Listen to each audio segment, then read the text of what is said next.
আজকের জুমার খুতবার সংক্ষিপ্ত সময়ে আমার বক্তব্যের বিষয় জামাতে সালাত আদায়ের গুরুত্ব ও ফজিলত। এ ব্যাপারে আপনাদের সামনে পবিত্র কোরআন ও সহিহ হাদিস থেকে অতীব গুরুত্বপূর্ণ কিছু কথা বলার চেষ্টা করব ইনশাআল্লাহ।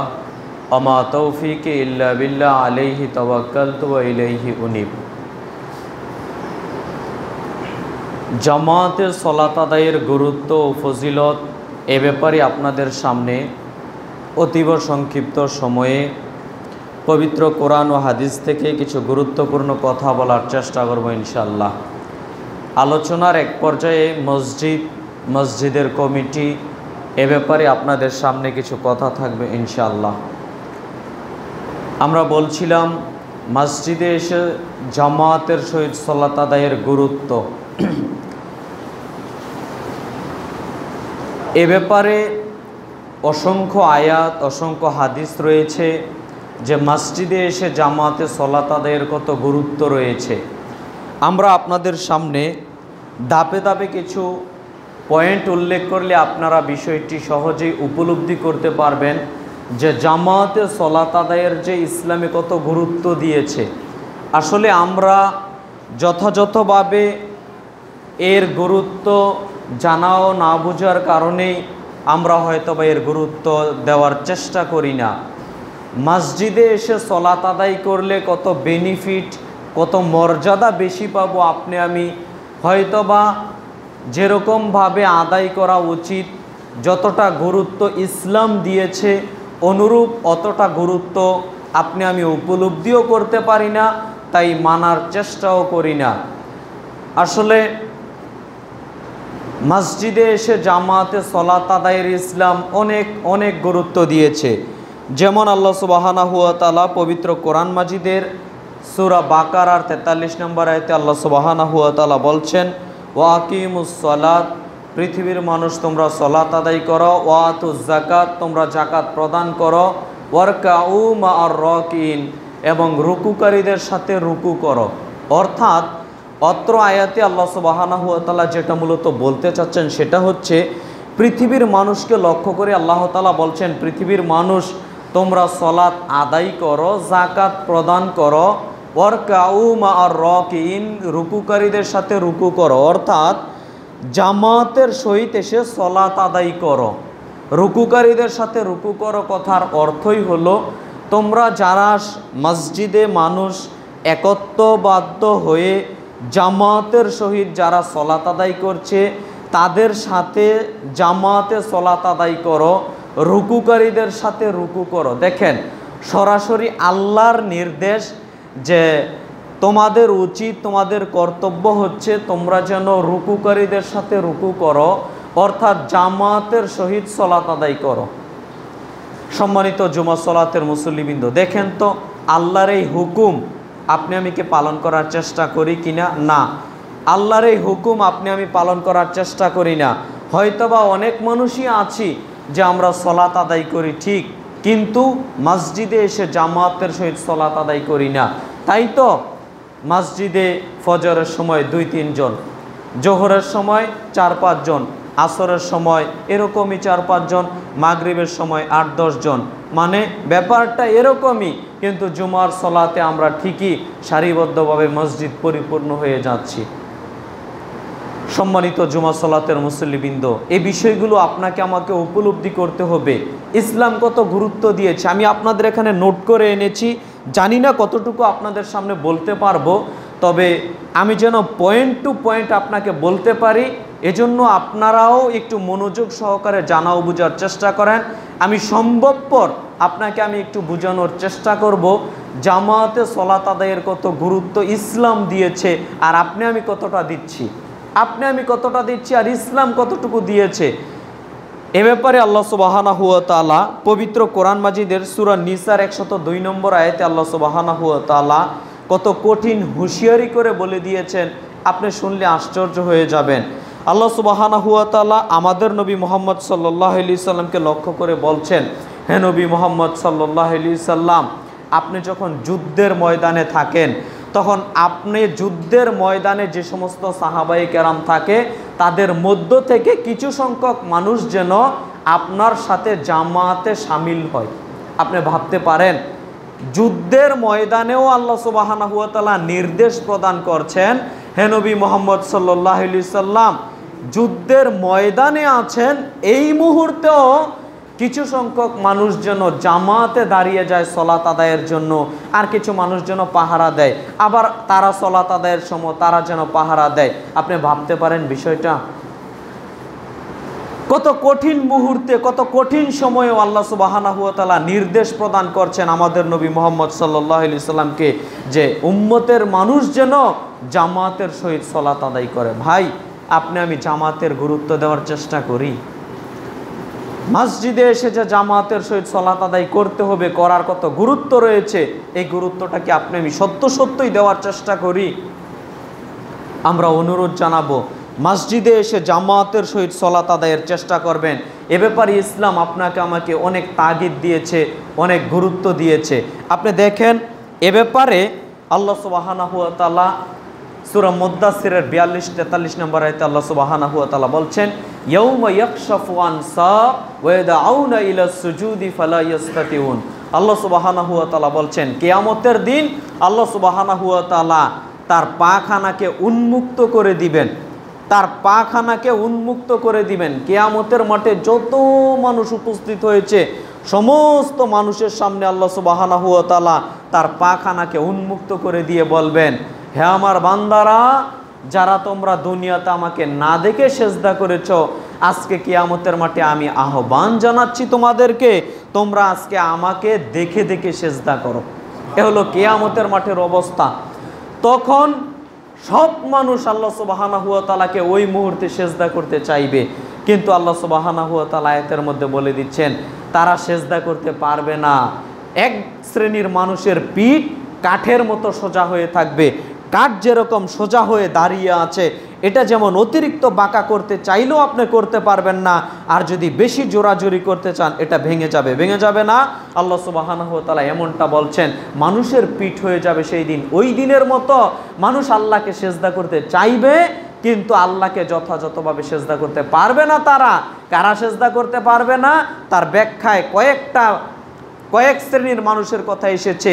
এক শ্রেণীর মানুষ হচ্ছে যারা জামাতে সলাত আদায় করে না, আরেক শ্রেণীর মানুষ হচ্ছে যারা দুনিয়াতেই আল্লাহকে সেজদা দেয় না, আরেক শ্রেণীর মানুষ হচ্ছে যারা লোক দেখানোর জন্য আল্লাহকে দুনিয়াতে সেজদা দিয়েছে। মানে শ্বশুর বাড়ি বেড়াতে গেছে, এখন যদি জামাই সলাত আদায় না করে তো শ্বশুর বাড়ির লোকজন বলবে জামাই দেখি সলাতও আদায় করে না, তো লোক লজ্জায় ও মসজিদে গেছে সলাত আদায়ের জন্য, কিন্তু প্রকৃতপক্ষে ও সলাত আদায় করে না, মানুষকে দেখানোর জন্য সলাত আদায় করে।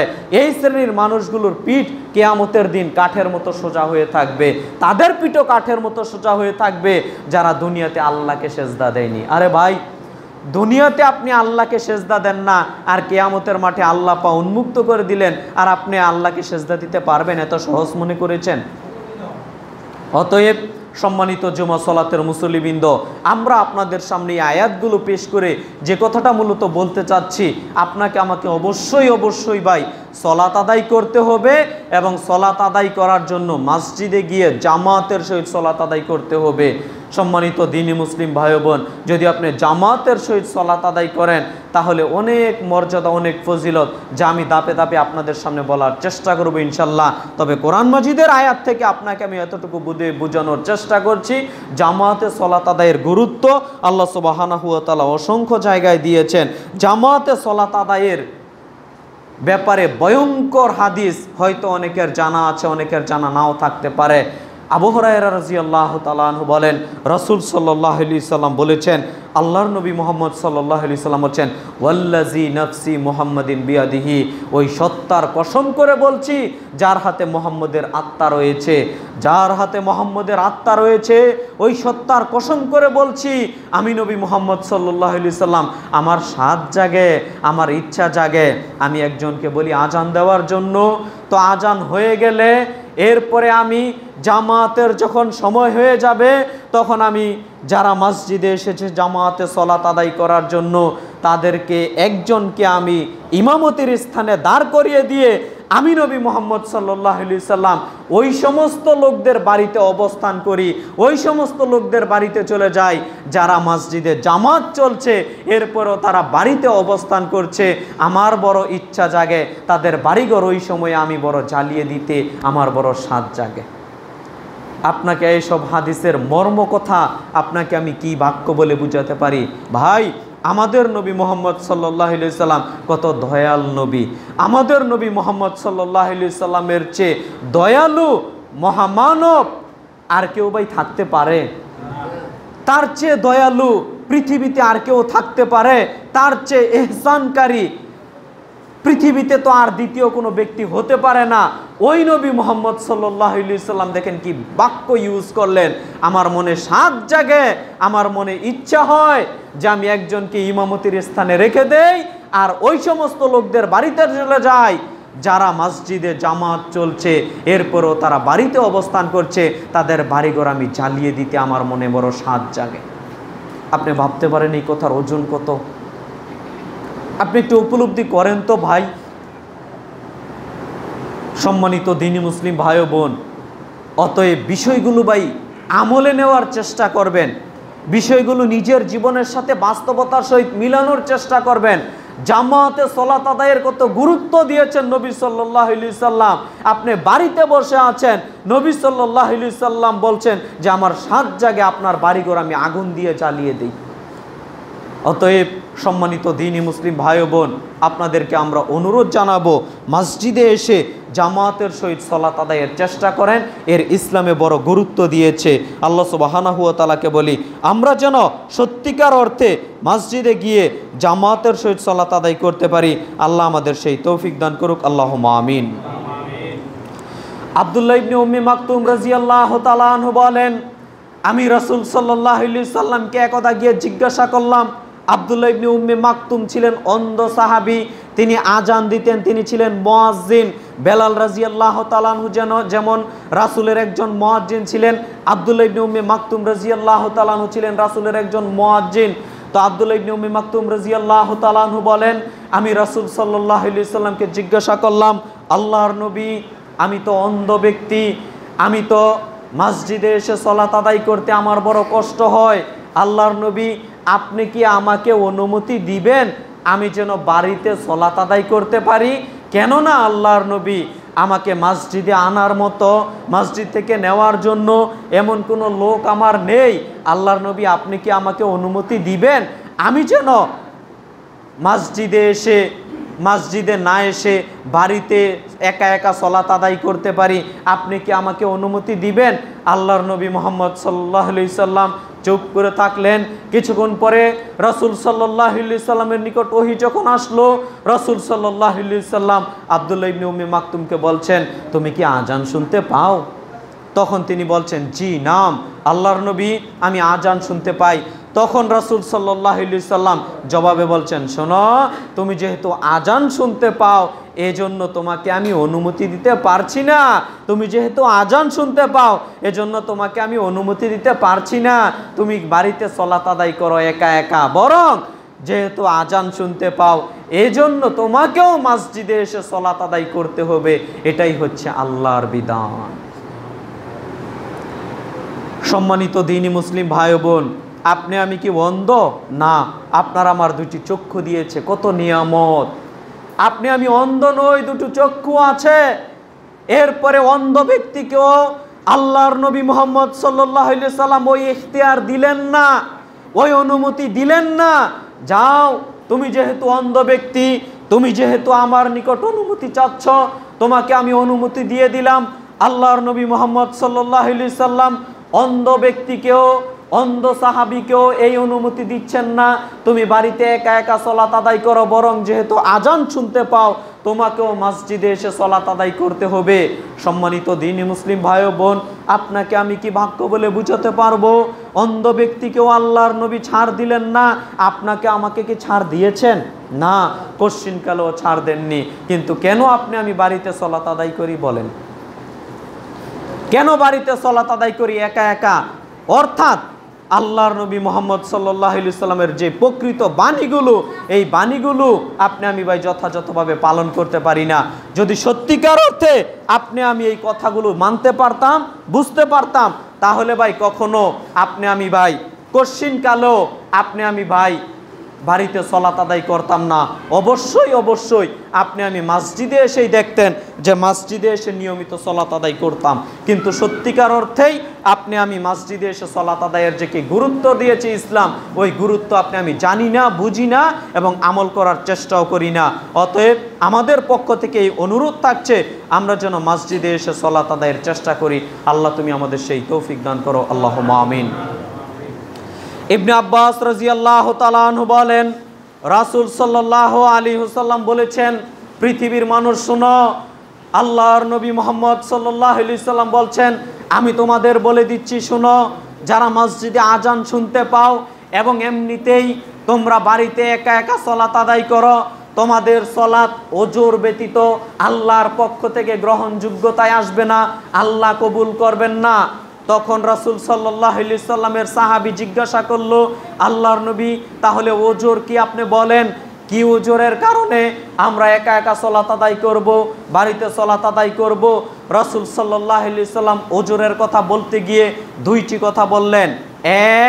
একটি হচ্ছে অসুস্থতা, দুই সেটি হলো ভয় ভীতি। যদি এমন ভয় ভীতি থাকে, আমি যদি এখন মসজিদে যাই, বাড়ি থেকে মসজিদে যাই, তাহলে আমার বিরুদ্ধে শত্রুরা উৎপেতে বসে আছে, আমি যদি এখন মসজিদে যাই শত্রুরা আমাকে মেরে ফেলতে পারে, শত্রুরা আমাকে আক্রমণ করতে পারে, অথবা সাপ বিচ্ছু হিংস্র প্রাণীর কোনো ভয় রয়েছে, আমি যদি এই পথ দিয়ে যাই তাহলে আমাকে বাঘ সিংহ আরও যত হিংস্র প্রাণী রয়েছে তারা আমাকে আক্রমণ করতে পারে, এই ভয়ে আমি বাড়িতে সালাত আদায় করতে পারবো। আল্লাহর নবী অনুমতি দিয়েছে। প্রচণ্ড ঝড় বৃষ্টি হচ্ছে, আপনি বাড়িতে সালাত আদায় করতে পারেন, আল্লাহর নবী অনুমতি দিয়েছেন। আবার আপনি বিরাট অসুস্থ হয়েছেন, এমন অসুস্থ হয়েছেন যে আপনি মসজিদেই যেতে পারছেন না, এমন অসুস্থ হয়েছেন আপনি মসজিদেই যেতে পারছেন না, তখন আপনি বাড়িতে সালাত আদায় করতে পারেন, আল্লাহর নবী অনুমতি দিয়েছেন। এইগুলো ব্যতীত আর কোনো ওজোর নেই আপনি বাড়িতে সালাত আদায় করার। বলেন, আপনি সুস্থ মানুষ, বাড়িতে শুয়ে আছেন, বাড়িতে শুয়ে থেকে মন যখন চাইলো তখন আপনি সালাত আদায় করছেন, জামাতের কে গুরুত্ব দিবে? বলেন, জামাতে সালাত আদায়ের কে গুরুত্ব দিবে? কে এই ভাইয়ের ফজিলত বর্ণনা করবে?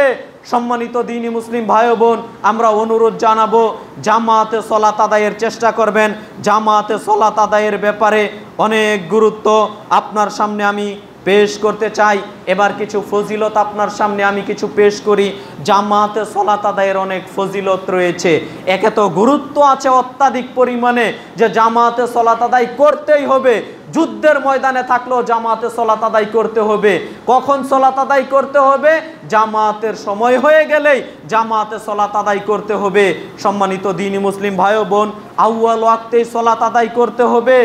এবং আপনি যদি জামাতে সালাত আদায় করেন তাহলে আবার রেজাল্ট কি, আপনার ফজিলত কি দাঁড়াচ্ছে, এ ব্যাপারে কয়েকটা হাদিস আপনার সামনে আমি পেশ করছি। বুখারী মুসলিমের হাদিসে পেয়ে যাবেন। আব্দুল্লাহ ইবনে ওমর রাদিয়াল্লাহু তাআলা আনহু বলেন, রাসূল সাল্লাল্লাহু আলাইহি সাল্লাম বলেছেন, একাকী সালাত আদায়ের চেয়ে জামাতে সালাত আদায় করা ব্যক্তি, একাকী সালাত আদায়ের চেয়ে জামাতে সালাত আদায় করা ব্যক্তির নেকির পরিমাণ হচ্ছে 27 গুণ। সুবহানাল্লাহ। অন্য বর্ণনায় এসেছে 25 গুণ।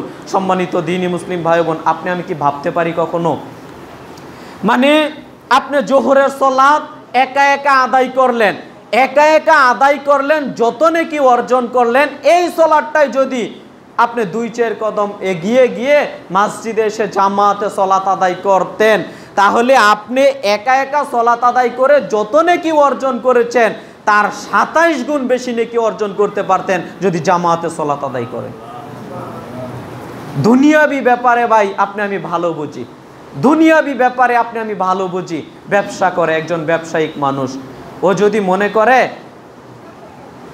আমি যদি মালটা এখানে বিক্রি করি তাহলে আমার 100 টাকা লাভ হবে, আর এই মালটাই যদি আমি 2-3 মিনিট হেঁটে ওই জায়গাতে গিয়ে বিক্রি করি, তাহলে আমার 100 না 2700 টাকা লাভ হবে, 27 গুণ বেশি লাভ হবে। 1000 টাকা লাভ হওয়ার কথা 27000 টাকা লাভ হবে। 1 লক্ষ টাকা লাভ হওয়ার জায়গায় 27 লক্ষ টাকা লাভ হবে। বলেন তো ও কি যাবে না, ও করবে না? তো ও দুনিয়াবি ব্যাপারে আমি খুব ভালো বুঝি, সবাই বুঝি, কিন্তু মসজিদ ইবাদত বান্দিগি এই ক্ষেত্রে ভাই আমি বুঝি না, এই ক্ষেত্রে আমি বুঝার চেষ্টা করি না। সম্মানিত দ্বীনি মুসলিম ভাই বোন, আমাদের পক্ষ থেকে অনুরোধ থাকবে জামাতে সলাত আদায় করবেন। দেখেন, আপনি মাগরিবের সলাত বাড়িতে একা একা আদায় করেন, বাড়িতে একা একা মাগরিবের সলাত আদায় করেন, ওই সলাতটা আপনি মসজিদে গিয়ে জামাতে সলাত আদায় করবেন, 27 গুণ বেশি নেকি অর্জন করতে পারেন। আপনি মাগরিবের সলাত আদায় করলে কথার কথা আল্লাহ আপনাকে ধরেন 1 কোটি নেকি দিবেন, কথার কথা। আপনি যদি মাগরিবের সলাত আদায় করেন বাড়িতে, 1 কোটি নেকি আল্লাহ আপনার আমলনামায় দিয়ে দিবে। আরে এই সলাতটাই যদি আপনি জামাতে সলাত আদায় করেন, 27 কোটি নেকি আপনি পেয়ে যাচ্ছেন, ভাবতে পারেন? অতএব সম্মানিত দ্বীনি মুসলিম ভাই বোন, বিষয়গুলো একেবারে চিন্তা ভাবনা করবেন। হাদিস হয়তো সবারই জানা আছে, বিশেষভাবে চিন্তা ভাবনা করবেন এবং আমলের নিয়তে শুনবেন।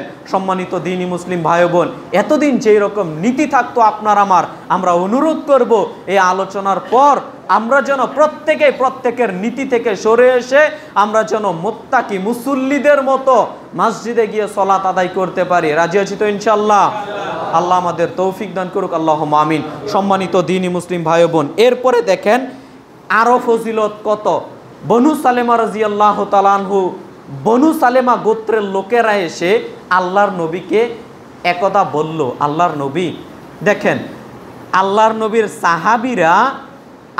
নবীর সাহাবীরা জামাতে সলাত আদায় করতে কত আগ্রহী ছিল। এই হাদিসগুলো উদ্বুদ্ধ করবে আপনাকে। আল্লাহর নবীর সাহাবীরা জামাতে সলাত আদায় করতে কত আগ্রহ ছিল। হাদিসটি আনাস রাদিয়াল্লাহু তাআলা আনহু থেকে বর্ণিত। তিনি বলেন যে বনু সালেমা গোত্রের লোকেরা আল্লাহর নবী মুহাম্মদ সাল্লাল্লাহু আলাইহি সাল্লামের নিকট এসে বলল, আল্লাহর নবী, আমাদের বাড়িটা হচ্ছে মসজিদে নববী থেকে অনেকটা দূরে, মসজিদে নববী থেকে আমাদের বাড়িটা অনেক দূরে। আল্লাহর নবীর নিকট এসে বলছে এই কথাগুলো, অভিযোগ করছে, আল্লাহর নবী আপনি যদি অনুমতি দিতেন তাহলে আমাদের ওই দূরের বাড়িটা বিক্রি করে দিয়ে মসজিদে নববীর পাশে এসে বাড়ি করতাম, যাতে জামাতে সলাত আদায় করতে পারতাম নিয়মিত। বুঝতে পারেননি মনে হয়? বানু সালেমা গোত্রের লোকের মানুষেরা আল্লাহর নবীকে বলল, আল্লাহর নবী আমাদের বাড়ি তো মসজিদে নববী থেকে অনেক দূরে, আপনি যদি অনুমতি দেন আমাদের ওই দূরের বাড়িটা বিক্রি করে দিয়ে আমরা মসজিদে নববীর পাশে এসে অবস্থান করতাম, বাড়ি ক্রয় করতাম, যাতে করে মসজিদে এসে নিয়মিত জামাতে সলাত আদায় করতে পারতাম। এটা হলো কথা। তখন নবী সাল্লাল্লাহু আলাইহি সাল্লাম বলছেন, শোনো, তোমরা যে পায়ে হেঁটে হেঁটে মসজিদে এসে সলাত আদায় করো, ওইটার নেকি থেকে কি বঞ্চিত হতে চাচ্ছ তোমরা?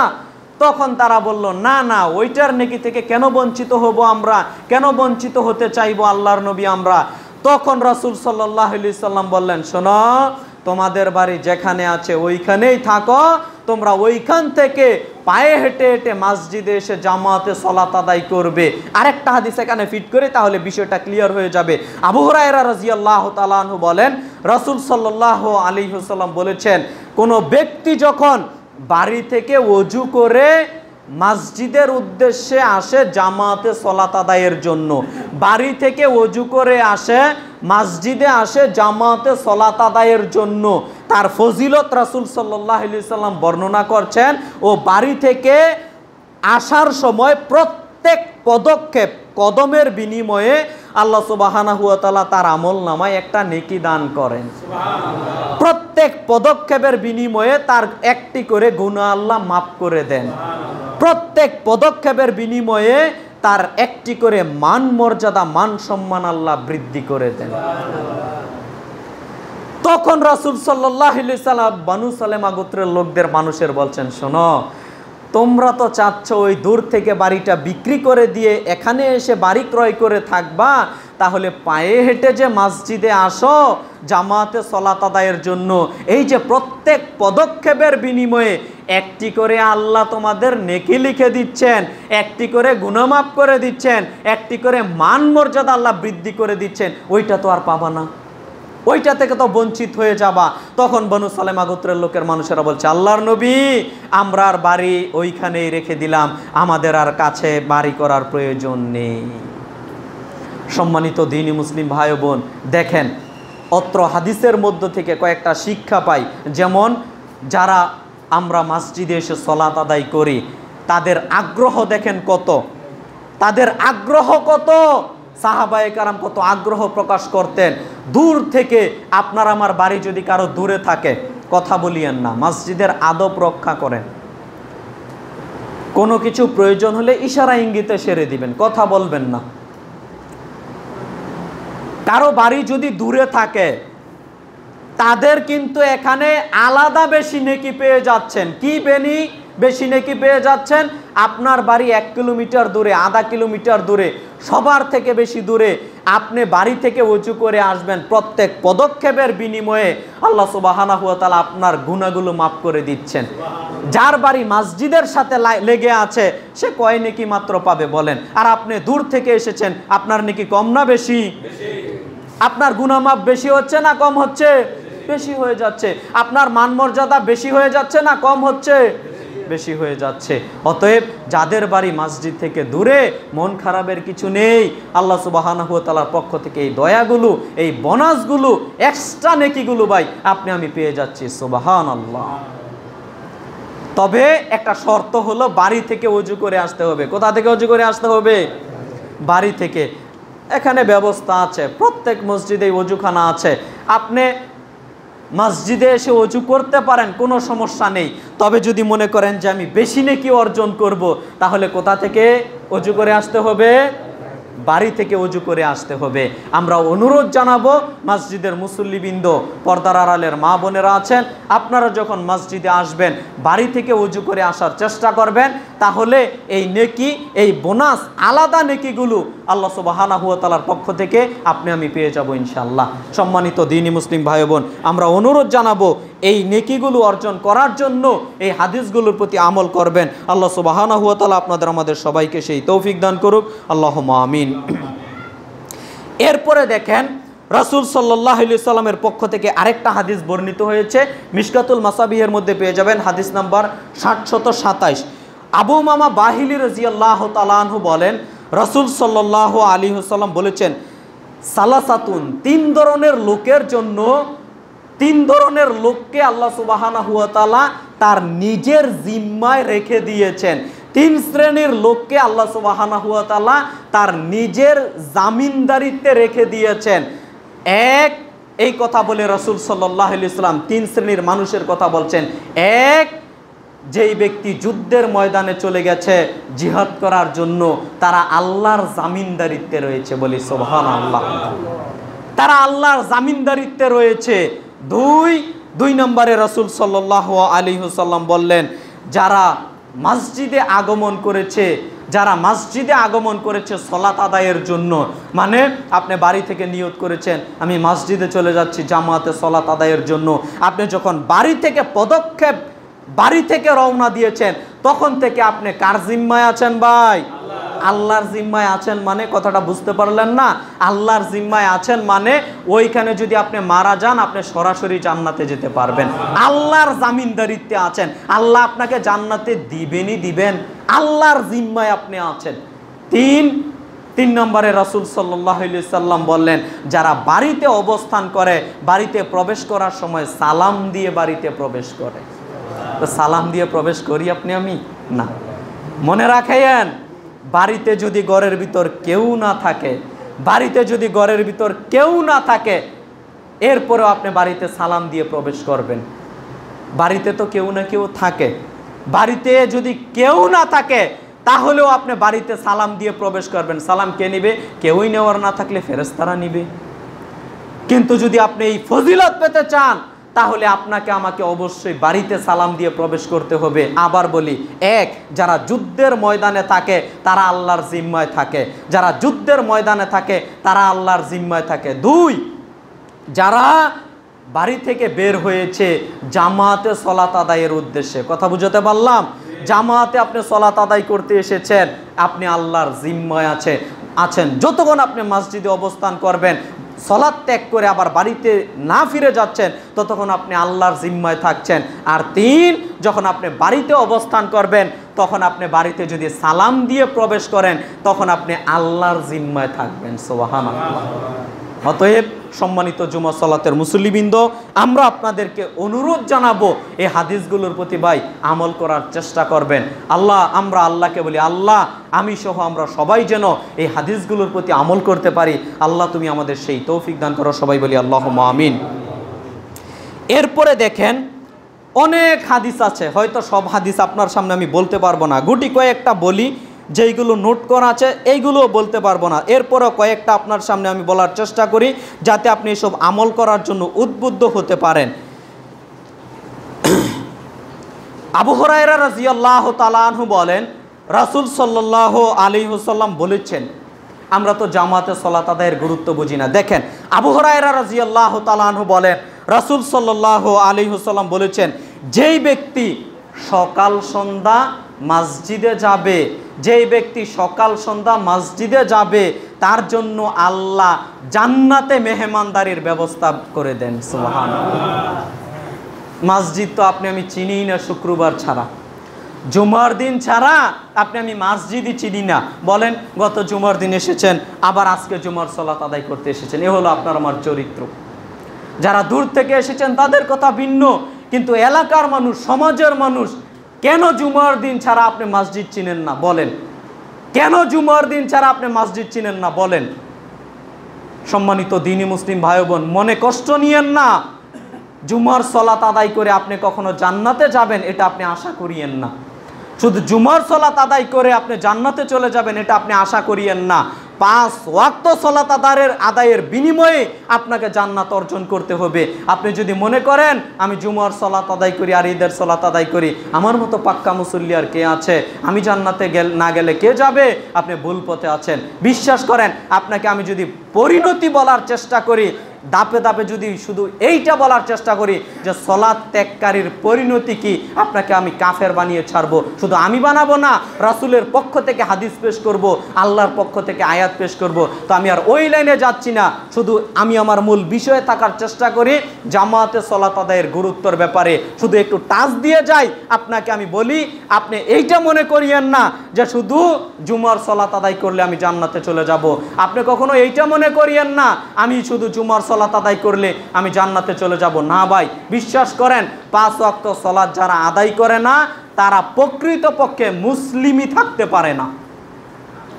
যারা 5 ওয়াক্ত সালাত আদায় করে না তারা প্রকৃতপক্ষে মুসলিমই থাকতে পারে না। বলবেন, হুজুর এত বড় কথা বললেন, দলিল দিবেন না? দলিলগুলো শুনবেন। আপনি খোলেন সূরা মুদ্দাসির 42-43 নম্বর আয়াত। আল্লাহ বলছেন, যারা সালাত আদায় করে না তারা জাহান্নামে যাবে।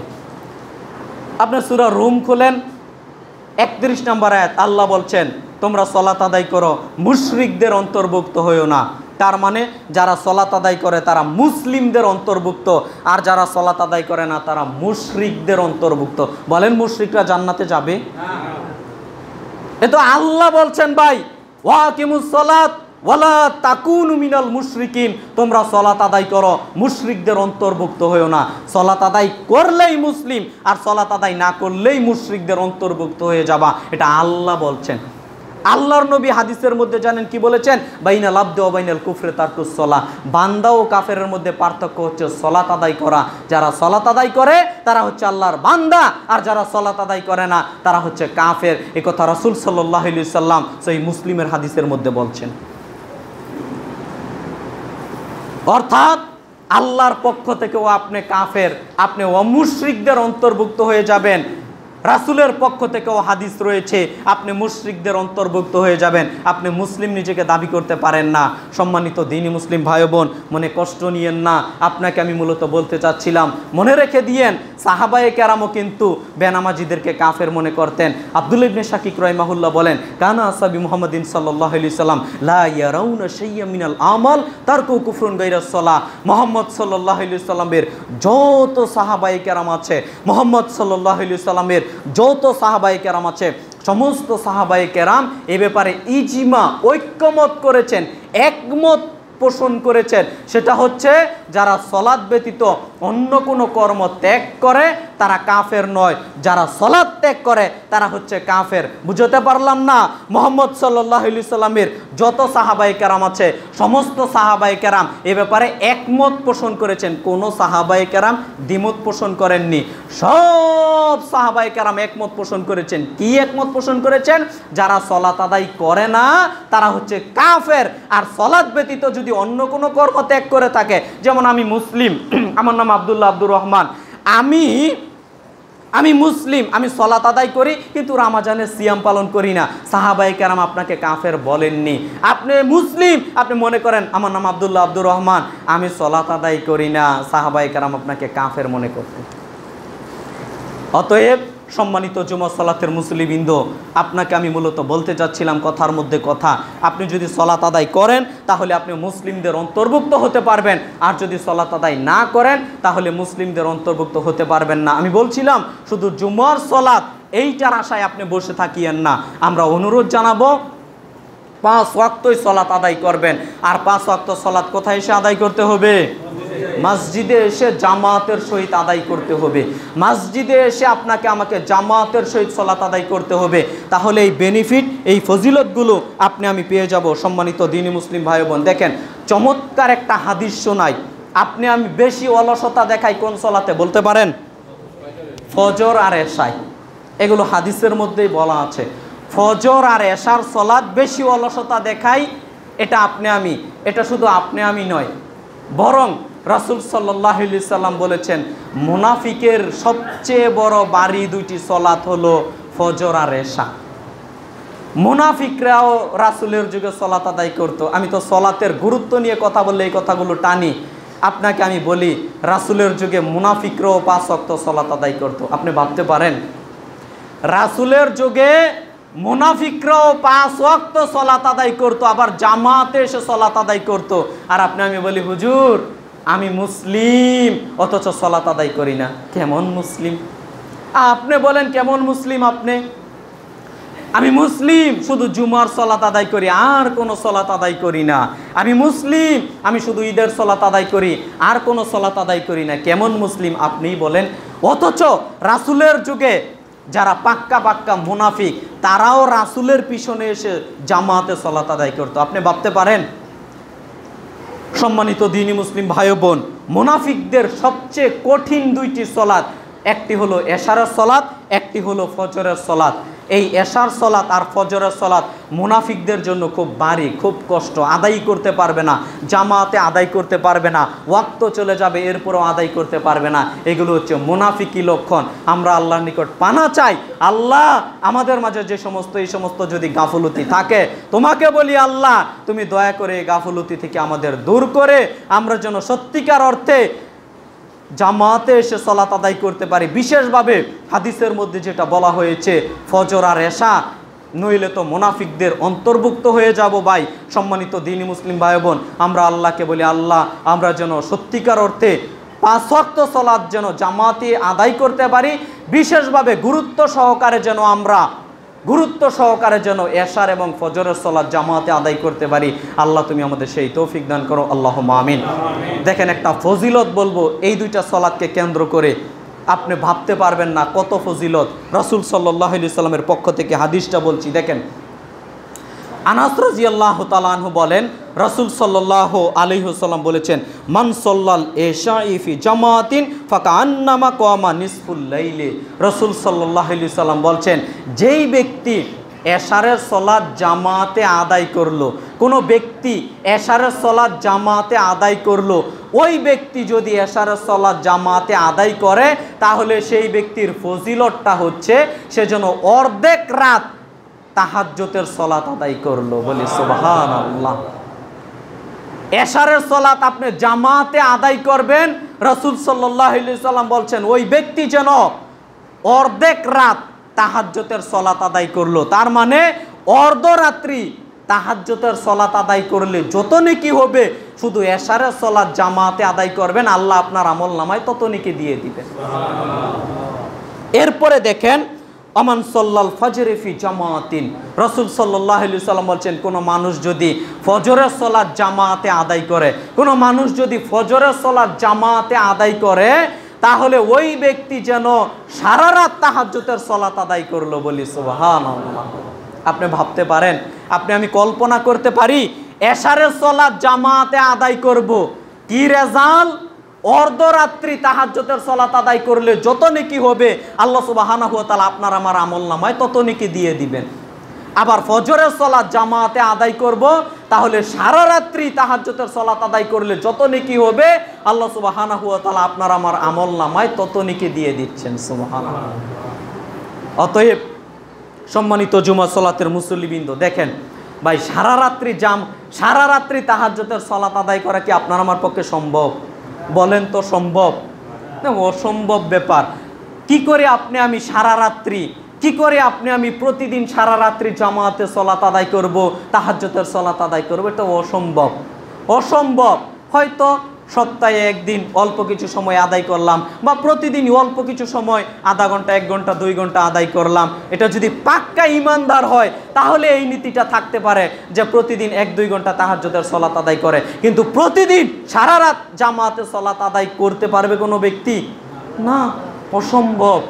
কিন্তু ওই নেকিটাই আপনার আমার আমলনামায় আল্লাহ সুবহানাহু ওয়া তাআলা দিয়ে দিচ্ছেন কত সহজে। আপনি ভাবতে পারেন জামাতে সালাত আদায় করবেন, এশারের সালাত আদায় করবেন 10 মিনিট সময় লাগবে, ফজরের সালাত আদায় করবেন 10 মিনিট সময় লাগবে, 2 সালাতে ধরেন 20 মিনিট, ধরেন 30 মিনিট সময়, 2 সালাতে ধরেন 30 মিনিট সময় লাগলো, জামাতে আপনি আদায় করলেন, 30 মিনিট আপনি ইবাদত করলেন, এর ফজিলতটা সারা রাত সালাত আদায়ের নেকি আপনার আমার আমলনামায় আল্লাহ দিয়ে দিচ্ছেন। তাই এই ফজিলত ভাই আমি নিতে পারি না। বলেন কত হতভাগা মুসলিম আমি, কত হতভাগা মুসলিম ভাই আমি। সম্মানিত দ্বীনি মুসলিম ভাই বোন, আমরা আপনাদেরকে অনুরোধ জানাবো জামাতে সালাত আদায়ের চেষ্টা করবেন। আসলে আমরা গুরুত্ব বুঝি না, আমরা ফজিলত বুঝি না। আমরা যদি ফজিলত গুরুত্বগুলো বুঝতাম, জানতাম, তাহলে একটু আমল করতাম, তাহলে একটু আমল করার উদ্বুদ্ধ হতাম।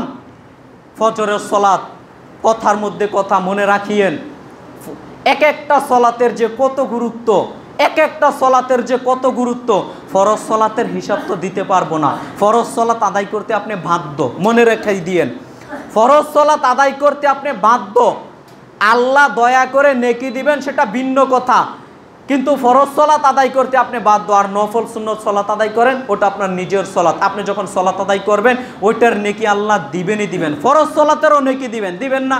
আপনি আমাকে ভুল বুঝিয়েন না, আমি আপনাকে বুঝাতে চাচ্ছি, আপনি যদি ফরজ সালাত আদায় না করেন আল্লাহর কাছে আপনি দায়বদ্ধতার মধ্যে থেকে গেলেন। আল্লাহ একটা জিনিস দিয়েছেন আপনাকে, ওই জিনিসটা আপনি পালন করতে পারলেন না। ফরজ সালাত আল্লাহ দিয়েছেন, ওইটা আপনি পালন করতে পারলেন না, আপনি গুনাহগার। কিন্তু যদি অতিরিক্ত নেকি নিতে চান, আল্লাহকে সন্তুষ্ট করতে চান, তাহলে সুন্নত নফল সালাতের বিকল্প আর কোনো হতে পারে না। বিশেষভাবে ফজরের সালাত, মাত্র 2 রাকাত সালাত আদায় করবেন, ফজরের সুন্নত। রাসূল সাল্লাল্লাহু আলাইহি সাল্লাম ফজিলত বর্ণনা করতে গিয়ে কি বললেন? রাসূল সাল্লাল্লাহু আলাইহি সাল্লাম বলেন ফজরের 2 রাকাত সুন্নত সালাতের মর্যাদা এত, খায়রুম মিনাদ দুনিয়া ওয়া মা ফিহা। শোনো, এই গোটা পৃথিবী এবং এই পৃথিবীর মধ্যে যত অর্থ সম্পদ আছে সব কিছু বিক্রি করে দিলেও ফজরের 2 রাকাত সুন্নত সালাতের সমতুল্য হবে না।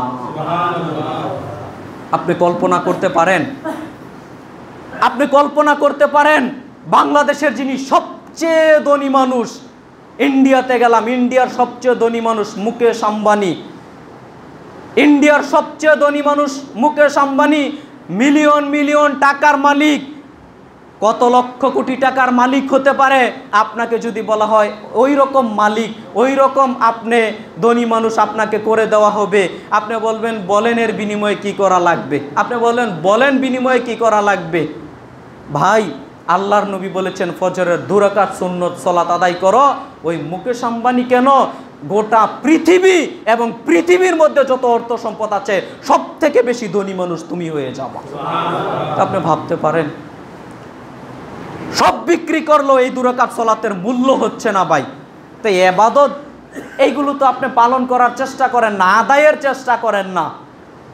সম্মানিত দ্বীনি মুসলিম ভাই ও বোন, আপনাকে আমি বলতে চাচ্ছিলাম, দেখেন এই সালাতগুলোর মূল্যায়নের চেষ্টা করেন, সালাতগুলোর মূল্যায়নের চেষ্টা করেন। আমার সময় সংক্ষিপ্ত, কিছুক্ষণের মধ্যেই আমার কথাগুলো আরও গুটিয়ে আনতে হবে। সম্মানিত দ্বীনি মুসলিম ভাই বোন, আমি বলেছি সব ফজিলত বলতে পারবো না, তবে যতটুকু বলেছি আশা রাখি আপনি কিছু না কিছু হলে উদ্বুদ্ধ হবেন। আজ থেকে চেষ্টা করবেন যাতে করে আমি জামাতে গিয়ে সালাত আদায় করতে পারি। ভাই কত ফজিলত আল্লাহ আপনাকে দিবেন বলেন। আপনি জামাতে সালাত আদায় করবেন, ওই নিয়ত করেছেন, ওইখান থেকেই আল্লাহ আপনার নেকিগুলো লিখে দিচ্ছেন। আপনি ওযু করবেন, ওযু করার সাথে সাথে আল্লাহ আপনার গুনাহ মাফ করে দিচ্ছেন, গুনাহগুলো জোরে পড়ে যাচ্ছে। মসজিদে পায়ে হেঁটে মসজিদে যাচ্ছেন মসজিদে সালাত আদায় করার জন্য, আপনার গুনাহগুলো আল্লাহ মাফ করে দিচ্ছেন, নেকি লিপিবদ্ধ করে দিচ্ছেন। মান মর্যাদা, মান সম্মান, দেখবেন যারা সালাত আদায় করে, যারা আল্লাহর ইবাদত বান্দিগি করে, তাদের মান মর্যাদা সমাজের মধ্যে এমনিতেই বেড়ে যায়। ও যদি ফকিরের ঘরের ফকিরও হয়, অর্থ সম্পদ নাও থাকে, এরপরও তার মান সম্মান সমাজের মধ্যে আল্লাহ বাড়িয়ে দেন। কি করে বাড়িয়ে দেন? এই যে বাড়িয়ে দেন, ও বাড়ি থেকে ওযু করে মসজিদে আসবে, এই যে প্রত্যেক কদমের বিনিময়ে একটা নেকি দিচ্ছেন, একটা গুনাহ মাফ করছেন, একটা মান মর্যাদা আল্লাহ বৃদ্ধি করে দিচ্ছেন। মান মর্যাদা এমনিতেই বৃদ্ধি হবে, মান মর্যাদা এমনিতেই বৃদ্ধি হবে। সম্মানিত দ্বীনি মুসলিম ভাই ও বোন, আমি আপনাদেরকে অনুরোধ জানাচ্ছি, ইবাদত বান্দিগি করার চেষ্টা করেন।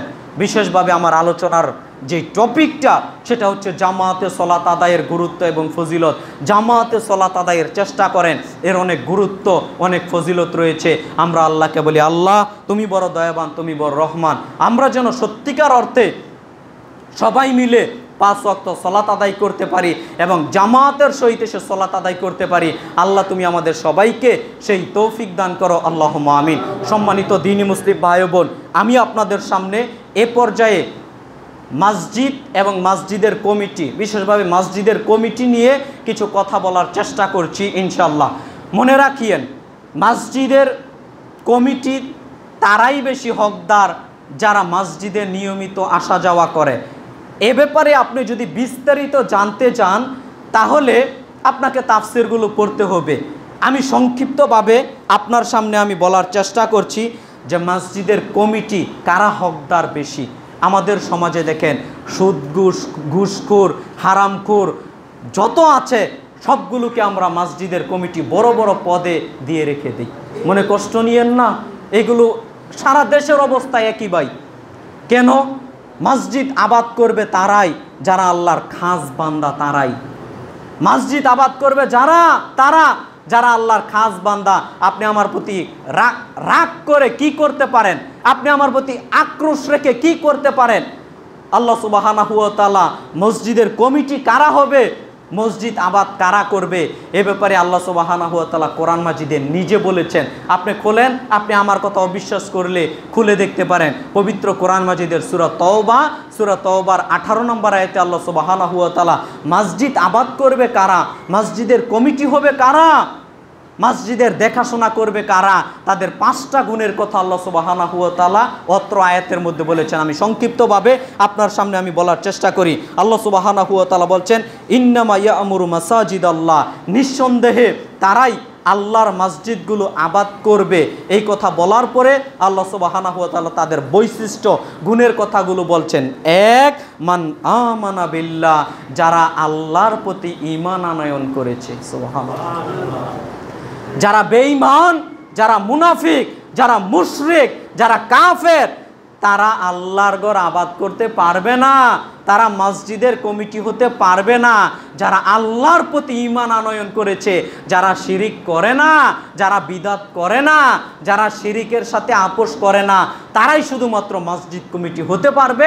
এটা আল্লাহ সুবহানাহু ওয়া তাআলা নিজে বলছেন। দুই নম্বর বাক্যে আল্লাহ সুবহানাহু ওয়া তাআলা বলছেন ওয়াল ইয়াউমিল আখির, যারা পরকালের প্রতি বিশ্বাস রাখে। বলুন হুজুর, পরকালের প্রতি তো আমরা সবাই বিশ্বাস রাখি। পরকালের প্রতি আপনি সবাই বিশ্বাস রাখেন, আপনি বলছেন বাস্তবিকতা কত আপনার? বাস্তবে কতটুকু আপনি পরকালের প্রতি বিশ্বাস রাখেন? আপনি যে মারা যাবেন, মারা যাওয়ার পরে যে আপনাকে কবরে থাকতে হবে, আল্লাহ যে আবার উঠাবেন, কিয়ামতের মাঠে বিচার নিকাশ হবে, এরপরে আপনাকে জাহান্নামে যাওয়া লাগবে, এইটা আপনি শুধু মুখে স্বীকৃতি দিয়ে দিলেন, অন্তরের স্বীকৃতি দেওয়া লাগবে না? অন্তরের স্বীকৃতি দেওয়া লাগবে না? আর অন্তরের স্বীকৃতি যদি আপনার থাকতো, আপনি বেনামাজি কখনো থাকতেন না, আপনি সুদ ঘুষ কখনো ভাই খেতেন না। সম্মানিত দ্বীনি মুসলিম ভাই ও বোন, যারা পরকালের প্রতি ঈমান আনয়ন করে তারা মসজিদ আবাদ করতে পারবে, তারা মসজিদের কমিটি অর্জন করতে পারবে, তারা মসজিদের কমিটি হতে পারবে। আল্লাহ সুবহানাহু ওয়া তাআলা 3 নম্বর বাক্যে বলছেন ওয়া আকামাস সালাতা, যারা সালাত আদায় করে, যারা সালাত আদায় করে তারা মসজিদ আবাদ করবে, তারাই মসজিদের রক্ষণাবেক্ষণ হবে, তারাই মসজিদের কমিটি হবে। কেমন আশ্চর্য লাগে দেখেন, বাংলাদেশের মাটিতে আমার বিশ্বাস শতকরা 98 থেকে 99টা মসজিদের কমিটির সভাপতি সেক্রেটারি বেনামাজি। বাংলাদেশের শতকরা 98 থেকে 99টা মসজিদ, এটা আমার বিশ্বাস, আমার ধারণা ভুল হতে পারে, 98 থেকে 99টা মসজিদ কমিটি সভাপতি সেক্রেটারি তা যারা আছে তারা সুদ ঘুষখোরের সাথে সম্পৃক্ততা আছে। সম্মানিত দ্বীনি মুসলিম ভাই বোন, কি হবে? আল্লাহ বলছেন কারা মসজিদ আবাদ করবে, আমার বলা কথা নয়। আল্লাহ বলছেন মসজিদ কমিটি কারা হবে, এটা আমার বলা কথা নয়। আপনি উড়িয়ে দিতে পারবেন না। আপনি এখন খোলেন কোরআন, আল্লাহ সূরা তাওবার 18 নম্বর আয়াতে এসব কথাগুলো বলছে। আরে ভাই, মসজিদ কাকে বলা হয় আপনি বলেন? মসজিদ হলো সেজদা দেওয়ার স্থানকেই মসজিদ বলা হয়, আর সেজদা দেওয়ার স্থানকে মসজিদ বলা হয়। আর এই জায়গার মাতাব্বর হচ্ছে, এই জায়গার লিডার হচ্ছে একজন বেনামাজি। কেমন না? এই জায়গার লিডার বানিয়ে রেখেছেন একজন বেনামাজিকে, একজন সুদ ঘুষখোরকে। কেমন না? আর বানায় কারা? কারা বানায়? নামাজি মানুষরাই বানিয়ে দেয়, ওই টাকা দিবে। মসজিদ উন্নয়ন, আরে ভাই মসজিদের উন্নয়ন কি, এটাই আপনাকে আমি বুঝাতে পারলাম না। মসজিদের উন্নয়ন কি বলেন তো? মসজিদ কমিটি কাকে বলে? মসজিদ কমিটি হওয়ার আগে জানতে হবে মসজিদের উন্নয়ন কি করতে হবে। মসজিদ কমিটি নিজেও জানে না মসজিদের উন্নয়ন কাকে বলে। মসজিদের কমিটি যদি জানতো মসজিদের উন্নয়ন কাকে বলে, মসজিদের মুসল্লি এই 2, 4, 5, 10 জন থাকতো না ভাই। মসজিদ কমিটি জেনে নিয়েছে আমার 1 তালা মসজিদ 2 তালা করতে হবে, 2 তালা মসজিদ 3 তালা করতে হবে, 3 তালা মসজিদ 5 তালা করতে হবে, এটা বুঝে নিয়েছে মসজিদ কমিটি। মসজিদ কমিটি মনে করেছে আমার মসজিদ একটু টাইলস করতে হবে, এসি করতে হবে, আরও কিছু করতে হবে, এটা মনে হয় মসজিদের উন্নতি না। এজন্য মসজিদের আপনার কোনো প্রয়োজনই নেই। মসজিদ কমিটির দায়িত্ব যদি আপনি এটা মনে করেন 1 তালা মসজিদ 2 তালা করতে হবে, 2 তালা মসজিদ 3 তালা করতে হবে, এটাই মনে হয় আমার দায়িত্ব, আপনি ভুল বুঝেছেন। মসজিদ কমিটির দায়িত্ব এটা নয়। মসজিদ কমিটির 1 নাম্বার দায়িত্বই থাকবে ইমামকে স্বাধীনতা দিতে হবে হক কথা বলার জন্য। ইমামকে বলতে হবে আপনি কোরআন হাদিস থেকে কথা বলেন, মিম্বর থেকে যা আছে সব টেকেল আমরা দেওয়ার চেষ্টা করব। এই হিম্মত আপনাকে দিতে হবে। 2 নম্বরে মসজিদ কমিটির এই সিদ্ধান্ত নিতে হবে মসজিদ কমিটির মধ্য থেকে যেন কোনো সুদ ঘুষখোর না থাকে, হুঁশিয়ারি করে দিতে হবে। যদি মসজিদ কমিটির মধ্য থেকে এই সমস্ত হারামের সাথে সম্পৃক্ত থাকে, তাৎক্ষণিক আমরা সিদ্ধান্তর মাধ্যমে তাদেরকে আমরা বহিষ্কার করব। তাদের পদক্ষেপ 3 নম্বর পদক্ষেপ থাকতে হবে মসজিদ যেই এরিয়ার মধ্যে রয়েছে, যেই সমাজ নিয়ে গঠিত, এই সমাজের মধ্যে কখনো বেনামাজি থাকতে পারে না। যদি বেনামাজি থাকে মসজিদের ইমাম সাহেব জানাজা পড়াবে না। মসজিদ কমিটির এইটা সিদ্ধান্ত নিতে হবে এবং হুঙ্কার দিয়ে মসজিদের মিম্বর থেকে বলতে হবে, এই ঘোষণা দিতে হবে, এই সমাজের যদি কোনো বেনামাজি মারা যায় তার জানাজা করবে না ইমাম সাহেব, সমাজবাসী। এই ঘোষণা দিতে হবে। বলেন দেয়, যদি দিত মসজিদের সংখ্যা, মুসল্লির সংখ্যা এই 2-4-5 জন থাকতো না। সম্মানিত দ্বীনি মুসলিম ভাই ও বোন, এই কথা বলবে কে? ইমাম সাহেব, খতিব সাহেব। ইমাম সাহেব, খতিব সাহেব যদি একদিন জোরে এই কথা বলে, ইমাম সাহেবের পরের দিন চাকরি নিয়ে টানাটানি, এ হলো অবস্থা। তো চাকরি আবার নিবে কারা? আপনারাই নিবেন। আপনারা হয়তো এখন আসছেন, আপনারাই নিবেন চাকরি। তো ইমাম সাহেবও ভয়ে হক কথা বলে না। প্রায় মসজিদের অবস্থা ভাই একই। সম্মানিত দ্বীনি মুসলিম ভাই বোন, মনে কষ্ট নিয়েন না। কোরআন থেকে কথাগুলো বলছি, কষ্ট হলেও আপনাকে মেনে নিতে হবে। 4 নাম্বার, আল্লাহ সুবহানাহু ওয়া তাআলা 4 নাম্বার বাক্যে, অত্র আয়াতের 4 নাম্বার বাক্যে বলছেন মসজিদ কমিটি কারা হবে? ওয়াতাজ যাকাতা, যারা যাকাত প্রদান করে। বলবেন হুজুর আমার তো যাকাত দেওয়ার সামর্থ্য নেই। তো যাকাত দেওয়ার সামর্থ্য নেই, দান করেন, টাকা পয়সা দান সাদাকা করেন। যখন আপনি দান সাদাকাও করবেন না, একেবারে কৃপণের কৃপণ, তো আপনি মসজিদ কমিটি হয়ে কি করবেন বলেন? মসজিদের ইমামের বেতন দিতে হবে, কত টানাটানি। মসজিদের ইমাম সাহেবের বেতন, আরে মসজিদ 5 তালা করতে হবে, কিন্তু মসজিদের ইমামের বেতন 3000 থেকে 4000 টাকা করে না মসজিদ কমিটি। মসজিদ কমিটি জানে না কোথায় টাকা। আরে ভাই, এই ইট, এই মসজিদ, এরা কি টাকা খাবে? মসজিদে যারা দান করবে, আমাকে একটা জিনিস সহজে বুঝান আপনি, মসজিদে যারা দান করবে কি করবেন আপনি টাকা দিয়ে? কি করবেন? মসজিদের যেগুলো প্রয়োজন ওইগুলোই তো করবেন। মসজিদের যেগুলো প্রয়োজন ওইগুলোই তো আপনি করবেন। তো বাকি টাকা ওই ব্যাংকে রেখে দিচ্ছে, লক্ষ লক্ষ টাকা। আমার জানা মতে এমনও মসজিদ আছে বাংলাদেশের মাটিতে, লক্ষ লক্ষ টাকা ব্যাংক ব্যালেন্স হয়ে আছে, কিন্তু ইমামের বেতন 10 তারিখ চলে যাচ্ছে, 1 মাসের জায়গায় 2 মাস চলে যাচ্ছে, ইমাম বেতন পাচ্ছে না। এই নোংরামি কেন মসজিদ কমিটির? মসজিদ কমিটির এই নোংরামি কেন আমাকে বলেন? মসজিদ কমিটি কি তার নিজের টাকা দিচ্ছে? ও তো 10 থেকে তুলে এরপরে মসজিদের খেদমতে আছে, ও তো দায়িত্বশীল। ও যথাযথভাবে যদি ভাই দায়িত্ব পালন করতো, এরকমভাবে চলতো না। মনে রেখে দিয়েন, যারা মসজিদ কমিটি হয়েছেন, হবেন, বা যারাই আছেন, আপনাদেরকে আমি অনুরোধ করব, মসজিদের ইমামের বেতন আপনি 1 তারিখে দিবেন। আমি কথার মধ্যে কথা, হয়তো কথাটা বলতাম না, আপনারা দূরের মানুষ, এই জন্য কথাটা বলি। আমার পরিচালনায় একটা মাদ্রাসা চলে, যার নাম ইমাম বুখারী রাহিমাহুল্লাহ মডেল মাদ্রাসা, নারায়ণগঞ্জ। মাদ্রাসাটা ছোট, 2 থেকে 2.5 বছর হয় মাদ্রাসাটা চালু করেছি। এই মাদ্রাসার 6 জন শিক্ষক শিক্ষিকা আছে বর্তমানে। আমি তো পরিচালক, আমি তো প্রতিষ্ঠাতা, বেতন তো আমাকেই দিতে হয়, আমাকেই ব্যবস্থা করে দিতে হয়।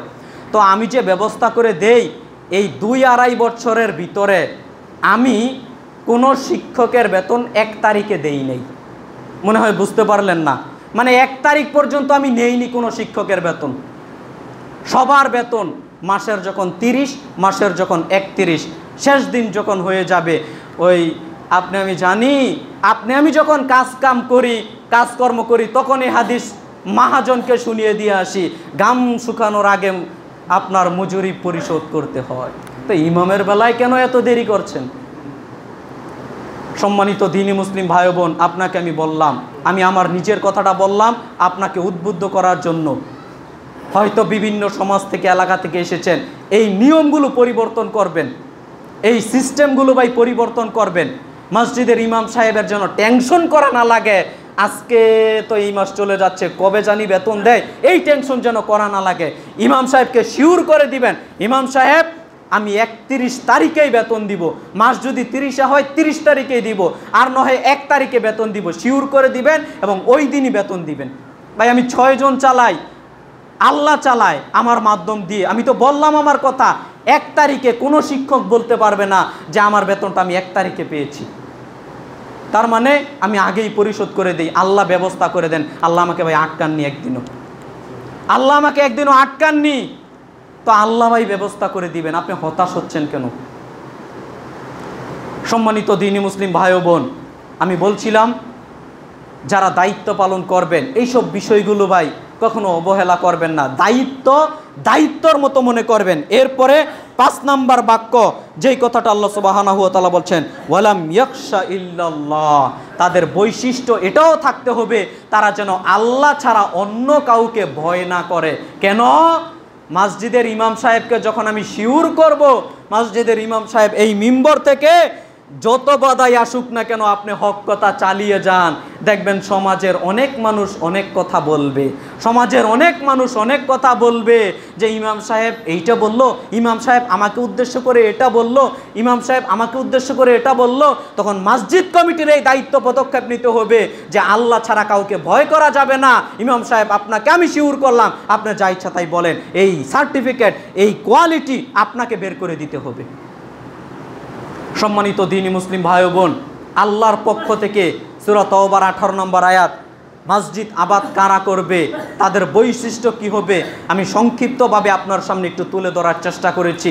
এই বৈশিষ্ট্যগুলো যাদের মধ্যে থাকবে তারা মসজিদ আবাদ করবে, তারা মসজিদের রক্ষণাবেক্ষণ হবে। এই কথা কার কথা ভাই বলেন তো? তা আমার প্রতি রাগ করে কি করবেন বলেন? তা আল্লাহ বলছেন, আল্লাহ বলছেন এই কথাগুলো। সম্মানিত দ্বীনি মুসলিম ভাই ও বোন, অতএব আপনাদেরকে অনুরোধ করব, আল্লাহর পক্ষ থেকে যেই কথাগুলো আছে, রাসূলের পক্ষ থেকে যেই কথাগুলো আছে, এই কথাগুলো যেন আপনি আমি মেনে নেই। আমরা আল্লাহকে বলি, আল্লাহ পুঙ্খানুপুঙ্খানুভাবে যেন আমরা, যেহেতু মুসলিম, পুঙ্খানুপুঙ্খানুভাবে যেন আমরা প্রত্যেকটা কথা মেনে চলতে পারি।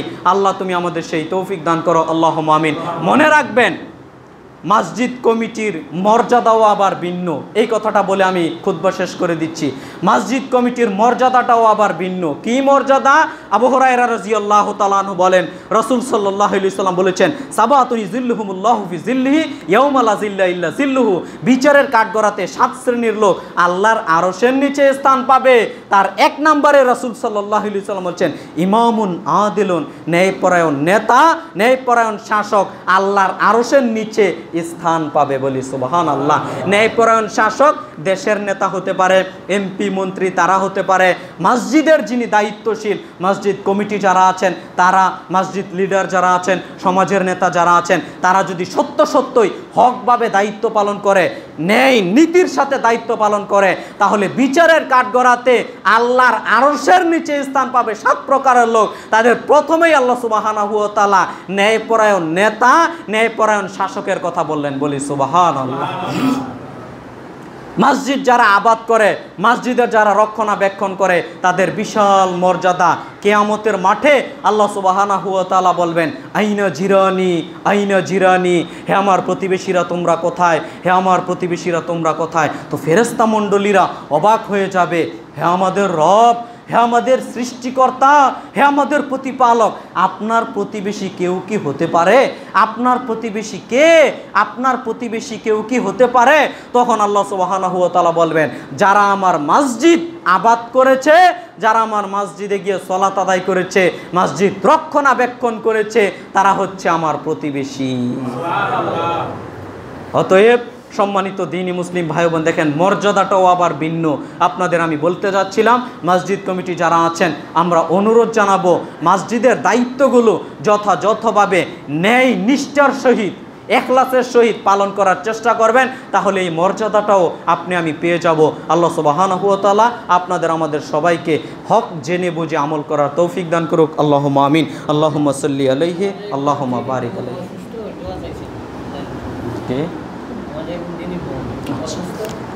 আলহামদুলিল্লাহ ওয়াহদা ওয়াসসালাতু ওয়াসসালামু আলা মান লা নাবিয়্যা বা'দা। সম্মানিত জুমা সালাতের মুসল্লিবৃন্দ, আলহামদুলিল্লাহ আপনাদের এই জেলা শরীয়তপুর জেলা, এই জেলাতে আলহামদুলিল্লাহ এই প্রথম আসলাম, যেহেতু এখানে সহিহ আকিদা সালাফি মানহাজের আহলে হাদিস প্রতিষ্ঠানগুলো খুব কম।